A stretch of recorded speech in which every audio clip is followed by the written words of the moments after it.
Hola, buen día. Pues bueno, hoy voy a explicar qué se necesita para poder elaborar un presupuesto, que al final del día pues es la herramienta de planeación financiera, yo creo que más importante dentro de una empresa.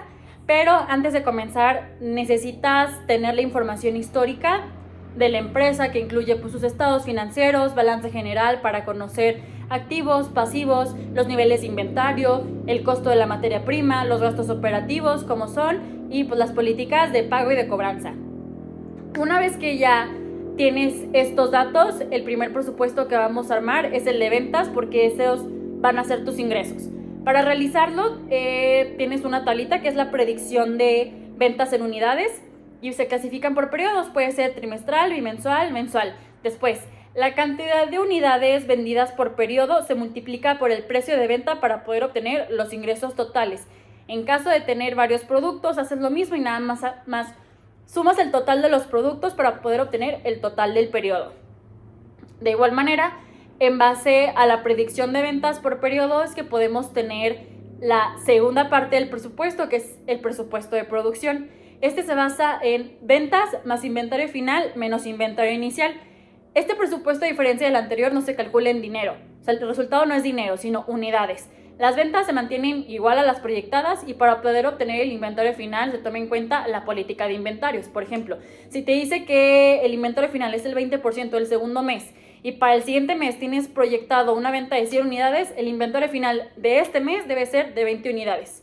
Ya, después a este resultado se le resta el inventario inicial, que es el mismo al inventario final del mes pasado.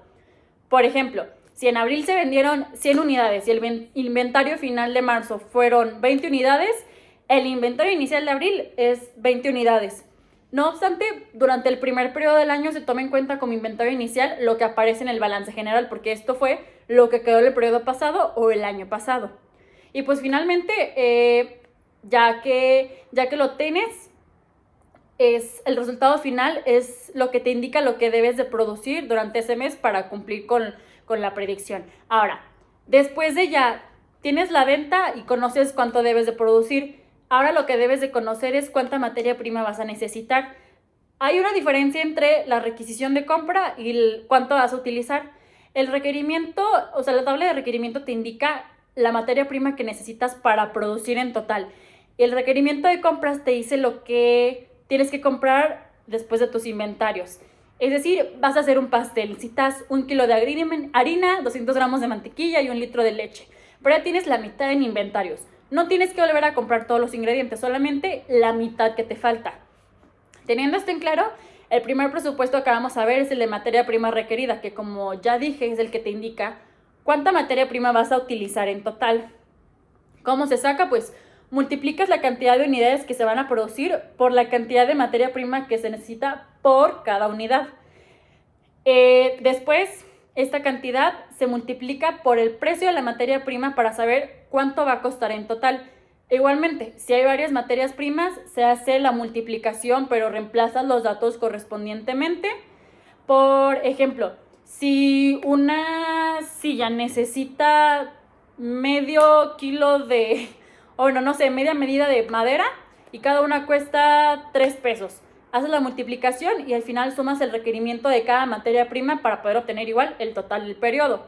Este presupuesto sí es en dinero, mientras que el siguiente, que es de compras, lo vas a ver mejor representado en inventarios. El siguiente es el de compras, que nos indica cuánta materia prima realmente tienes que comprar para cumplir con la necesidad de producción, porque tenemos que tener en cuenta que dentro de los inventarios, como ya mencioné, ya hay materia prima que puedes utilizar, o sea, no tienes que comprar toda la que vamos a utilizar. Teniendo esto en claro, iniciamos con el requerimiento total de materia prima que sacamos en la tabla anterior, le sumamos igual el inventario final de materia prima que obtenemos mediante políticas. Es más o menos lo mismo, si dice que es del 10% del siguiente mes, aplicamos la misma lógica que hicimos en el presupuesto de producción. Si en abril pronosticamos requerir 100 unidades de materia prima, el inventario final para marzo van a ser de 10 unidades, 10% de 100. Igual, restamos a eso el inventario inicial.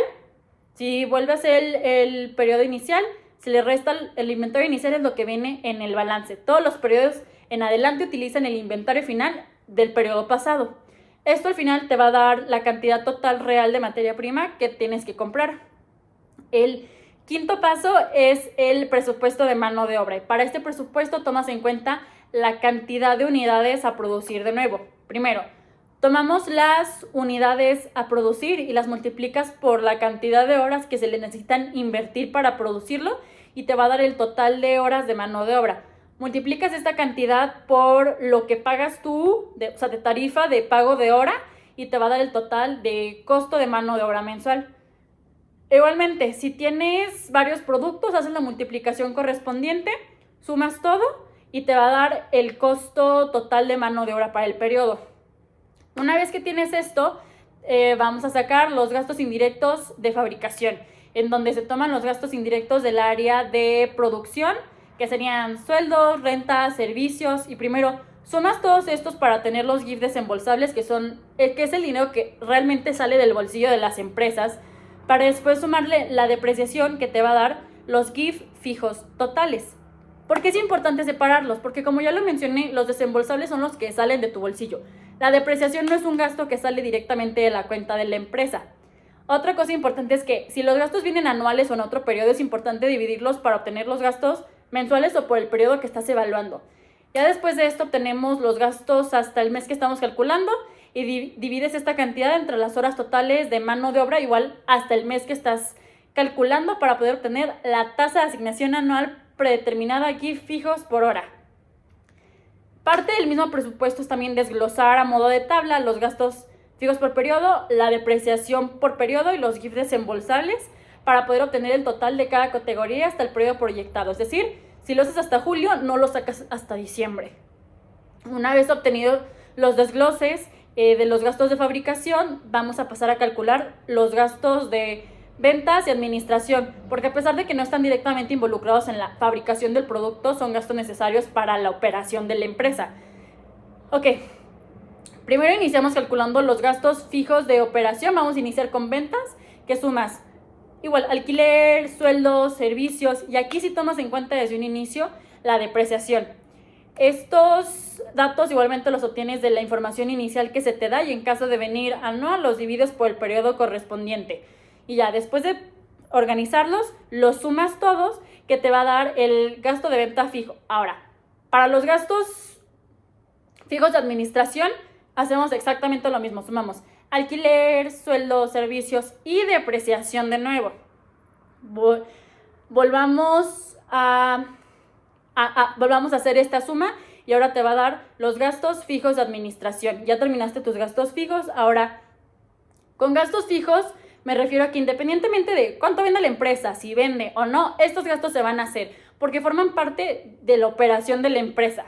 Y pues bueno, ya después de esto sacamos los gastos de operación variable, que en este caso lo único que hemos visto son la comisión por ventas, porque este gasto sí depende de cuánto vendes y varía periodo con periodo. Y al igual que el resto del resto de las divisiones que hemos estado haciendo, estos gastos se dividen por mes o por periodo. ¿Cómo funciona? Tenemos, por ejemplo, que pagas un 5% de comisión a tus vendedores. Entonces, vendes 100 pesos en marzo, pagas 5 pesos de comisión. Eso va a ser tu gasto variable. Es importante que tengamos desglosados y organizados los costos porque tenemos que sacar 3 totales en este presupuesto. Primero es el gasto total con depreciación, que simplemente es sumar los costos fijos de ventas, administración y los variables que es de ventas. Ya que lo tienes, sacas el gasto total, pero ahora sin depreciación, que sumas los gastos fijos de ventas y administración, los gastos variables, y una vez que ya tienes este total, se le resta la depreciación de los equipos de ventas y de administración. Yo recomiendo también que para poder organizar y visualizar mejor la información, abajo obtengas la cantidad total de depreciación durante todos los periodos pronosticados. ¿A qué me refiero con pronosticados? Es que si solamente estás proyectando hasta julio, no pongas la depreciación anual ni los gastos de manera anual. Solo se suman los gastos y la depreciación hasta julio. Ahora, para este punto ya hemos presupuestado primero la venta, la producción necesaria, los números de inventario al final del producto terminado, la materia prima que vamos a necesitar, la que vamos a comprar y cómo quedan los inventarios de materia prima, cuánto vamos a pagar de mano de obra, en base a cuánto vamos a producir, los gastos indirectos de fabricación y los gastos de operación. Ahora lo que vamos a hacer es la evaluación de inventarios y sacar el costo unitario total por producto. Como ya mencioné, es necesario calcular el costo unitario. Multiplicamos la cantidad necesaria de materia prima por producto, por cuánto cuesta, y nos va a dar el costo total por unidad de producto de manera individual por materia prima. En caso de tener varias materias primas, haces el mismo cálculo. Volvemos al ejemplo de ahora un cupcake. Necesitas harina, huevos y leche. Haces el cálculo de cuánta harina necesitas, cuánta mantequilla necesitas, cuántos huevos necesitas para un solo cupcake. Después a esto le sumas el costo de mano de obra unitario, que lo sacas multiplicando la cantidad de horas necesarias que le tienes que invertir a ese cupcake por cuánto pagas tú a tu pastelero por hora. Después sacas el GIF fijo individual, que multiplicas la tasa de asignación que sacamos en los GIFs por la cantidad de horas necesarias igual para producir una unidad de producto. Ya que tienes todos estos datos, los sumas y es cuando obtienes el costo unitario total por producto. A través de este dato puedes empezar a construir el inventario final de producto terminado. Multiplicas el costo unitario por la cantidad final de producto terminado del último mes que pronosticamos y que obtuvimos en el presupuesto de producción, en este caso julio. En caso de tener varios productos, multiplicamos el costo unitario correspondiente por la cantidad de inventario final de cada producto. Obtenemos las cantidades y las sumamos para poder obtener la evaluación del inventario final de producto terminado. Es después de esto que podemos empezar a calcular el inventario final de materia prima. Multiplicamos el precio por la unidad de materia prima, por la cantidad en el inventario final de materia prima igual del último mes que pronosticamos. Si tienes varias materias primas, haces lo mismo sacándolo de manera individual hasta el mes que pronosticaste. Una vez que tengas estos valores, los vuelves a sumar y ya tienes la evaluación final del inventario de materia prima. Con esta evaluación es que podemos empezar a calcular el estado de costo de producción absorbente presupuestado. Primero, tomamos como base las compras de materia prima durante los periodos proyectados. Si proyectamos de enero a julio, es la suma de todas las compras de esos periodos y le sumamos el inventario inicial de materia prima. Te va a dar el total de materia que vas a tener. A esta cantidad le restas el número que acabamos de calcular de la evaluación de inventarios de materia prima, que te va a dar la materia prima requerida. En este punto hay un checkpoint que te va a ayudar a ver si estás haciendo las cosas bien, que este dato te debe de coincidir con lo que obtuvimos de la tabla 3 de materia prima requerida.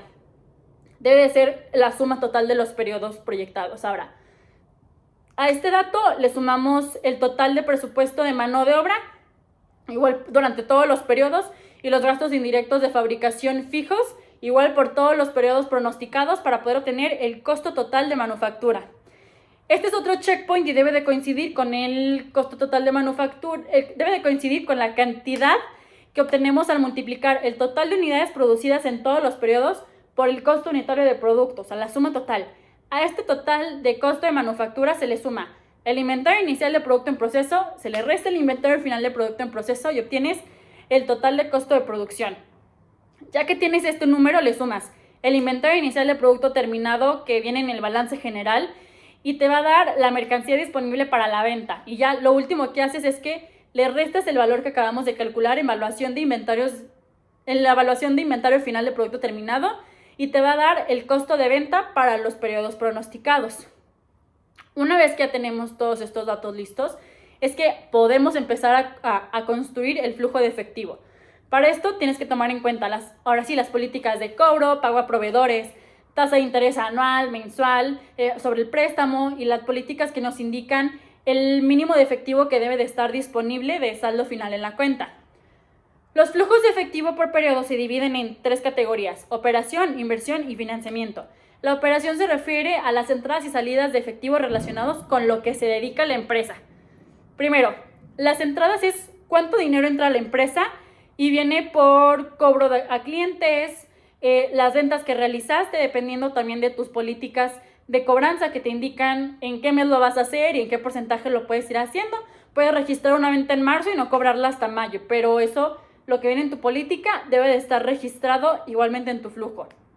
Igual lo que suele pasar en el primer mes es que lo que viene indicado en el balance general en el apartado de clientes es el que cobras, y ya los siguientes meses, clientes, lo que cobras se refiere a lo que te quedaron pendiente de pagar tus clientes durante los periodos anteriores. Las salidas son pues pago a proveedores, mano de obra, gifts desembolsables, gastos de operación, impuestos.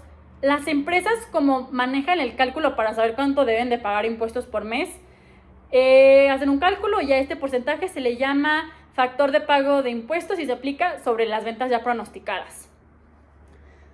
Por otro lado, para el flujo de inversión tomamos en cuenta las entradas que vienen de vender activos y las salidas que suceden cuando se compran activos como maquinaria, planta o cuando hacen una inversión. Por último, el flujo de financiamiento se refiere a los préstamos. Las entradas es si pides un préstamo y te lo dan, y el cobro de intereses de una inversión que tú hayas hecho. La salida, por otro lado, es cuando pagas los intereses de este préstamo y abonas como tal al préstamo. Los intereses del préstamo se calculan multiplicando el total de los préstamos que hayas pedido por la tasa mensual de intereses. Una vez que ya lo calculaste por periodo, debes de a cada entrada restarle su salida y al final sumar todas las categorías para poder obtener pues el flujo de operación, inversión y financiamiento correspondiente. Lo sumas todos y obtienes el flujo neto de efectivo. Ahora, para poder obtener el flujo final, a ese debes de sumarle el saldo inicial y ya obtienes el saldo final, y debes de verificar que cumpla con la política de saldo mínimo que debes de tener.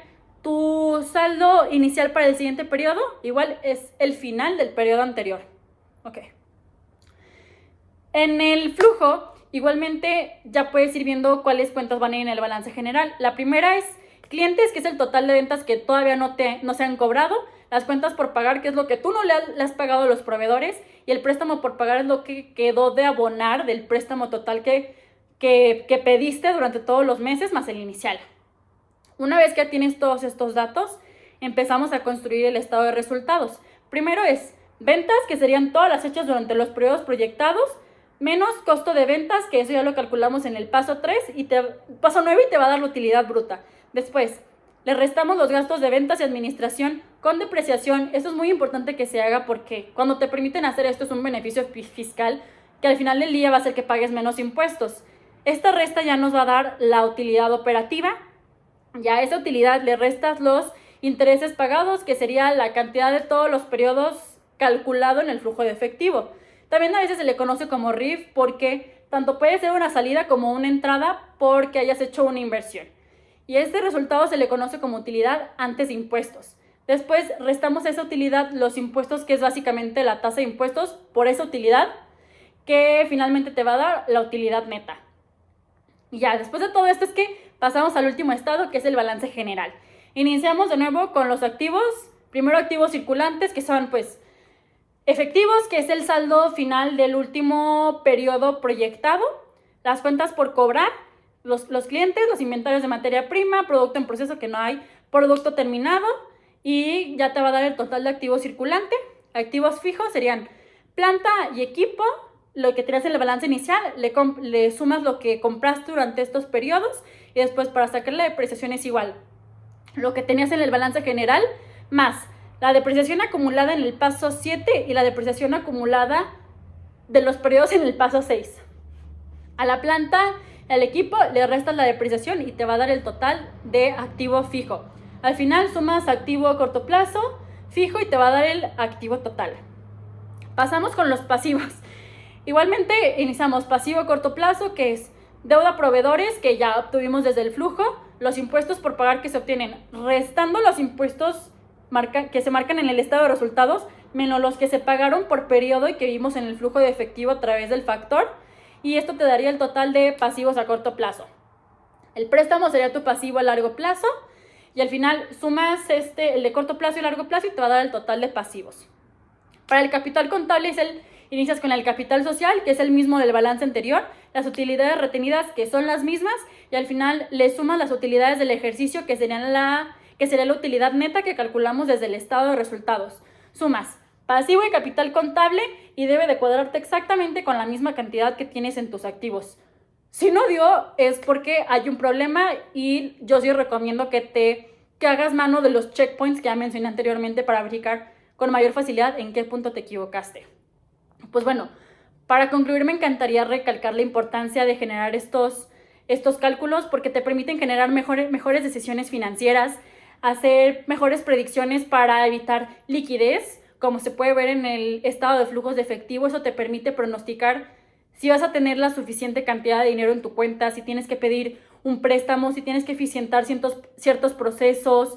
Al final del día, poder obtener estos resultados y conocer y visualizar de mejor manera cómo se maneja las finanzas dentro de tu empresa te permite no solamente generar estrategias de crecimiento, sino poder establecer objetivos claros. Y pues bueno, como yo siempre he dicho, lo que no se mide, no se mejora. Gracias.